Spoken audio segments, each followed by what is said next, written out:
बिस्मिल्लाहिर्रहमानिर्रहीम। एक दिन हज़रत अली अलैहिस्सलाम मदीना की गलियों में जा रहे थे तो देखा कि एक औरत को कुछ लोग घसीट कर ले जा रहे थे और औरत खौफ के मारे कांप रही थी और वो उसे घसीटते लिए जा रहे थे। हज़रत अली अलैहिस्सलाम ने जब देखा तो पूछा कि ये तुम इस औरत को क्यों घसीट रहे हो? लोगों ने कहा कि इस औरत ने बदकारी की है, जिना किया है, इसलिए अमीर अल मोमिनीन उमर इब्ने खताब रजी अल्लाह ताला अन्हों ने ये हुक्म दिया है कि इस औरत को संसार कर दिया जाए। हज़रत अली अलैहिस्सलाम ने उस औरत को उनसे छुड़वा लिया और उन्हें डांटा। चनाचे वो लोग हज़रत उमर रजी अल्लाह ताला अन्हों के पास गए और कहा कि हज़रत अली अलैहिस्सलाम ने उस औरत को जिसको संसार करने का हुक्म दिया था उसे छुड़वा लिया है और हमें डांटा भी है और भगा भी दिया। अब देखे ना हज़रत उमर रजी अल्लाह ताला अन्हों की नज़र में हज़रत अली अलैहिस्सलाम का मुकाम क्या है। फरमाने लगे, ये काम जो अली ने किया है तो ज़रूर अली को कोई ना कोई ऐसी बात मालूम होगी जिससे हम बेखबर हैं, और कहा कि ज़रूर कोई ना कोई ऐसी बात होगी इसलिए अली ने ऐसा किया। जाओ ज़रा अली को बुलाकर तो लाओ। जब हज़रत अली अलैहिस्सलाम को बुलाया गया तो हज़रत अली अलैहिस्सलाम हालते जलाल में थे।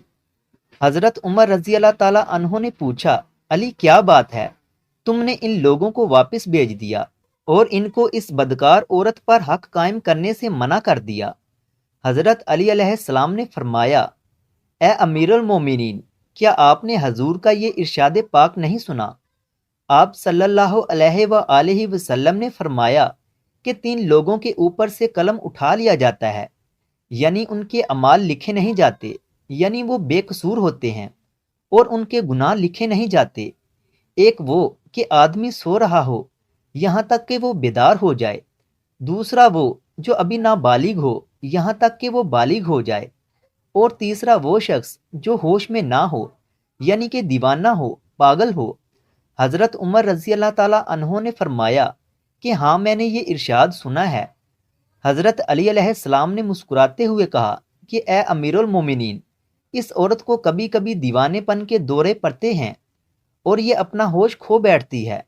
हो सकता है कि वो आदमी जिसने इसके साथ जिना किया है उसने इसके दीवानेपन से फ़ायदा उठाया हो। हज़रत उमर रज़ी अल्लाह ताला अन्हों ने जब हज़रत अली अलैहिस्सलाम से ये सुना तो उस औरत को रिहा कर दिया। इस्लामी इंसाफ की कितनी बड़ी मिसाल हमारे सामने आती है, और अहले बैत और उमर फ़ारूक रज़ी अल्लाह ताला अन्हों के ताल्लुक़ के बारे में कितनी बड़ी दलील हमारे सामने आती है। इस वाक़या को इमाम अहमद ने मसनद इमाम अहमद में रवायत किया है। इसके अलावा इस वाक़या को इमाम अबू दाऊद ने भी रवायत किया है। अगर वीडियो अच्छी लगे तो इसे लाइक करें और मज़ीद ऐसी ही वीडियोस देखने के लिए हमारे चैनल इल्मी रूम को सब्सक्राइब करें। मिलते हैं अगली वीडियो में, तब तक के लिए अल्लाह हाफिज़।